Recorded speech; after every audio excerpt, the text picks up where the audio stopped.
Well, in my first one-on-one, I sat down with Elliot and I said, hey, I'm here to learn. Please teach me everything that you know about virality. And he said, okay, well, hate to burst your bubble, but there is no such thing as a truly viral product. I said, what do you mean? How do you explain Facebook? For that matter, how do you explain LinkedIn?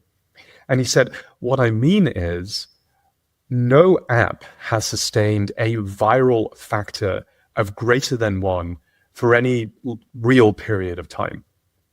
Even Facebook in its heyday had a viral factor of about 0.7, and he told me that lasted for perhaps a year. So one person was creating about 0.7 new users.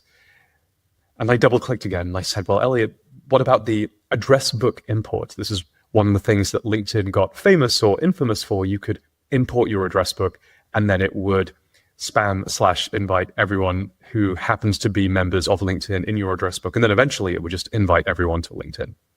And he said, that's an amazing feature, but you have to remember not everyone is going to use it all the time. So even that feature had a lifetime viral factor of about 0.4. And that's considered good.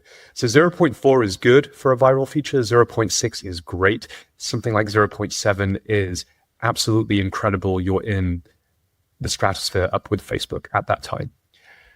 So I said, well, okay, all of these things by definition are going to peter out. There's going to be an asymptote. None of these viral mechanics keep on compounding, which actually makes sense. It would be a little absurd if things just kept on growing.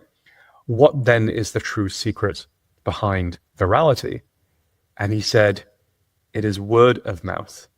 It is the virality you can't measure, that isn't a mechanic, that isn't in a feature. It is when one user spontaneously tells another user about your product. And that really colored how I think about growth and virality. Since then, it has shaped so much of what we do at Superhuman and so much of how I think about growing brands.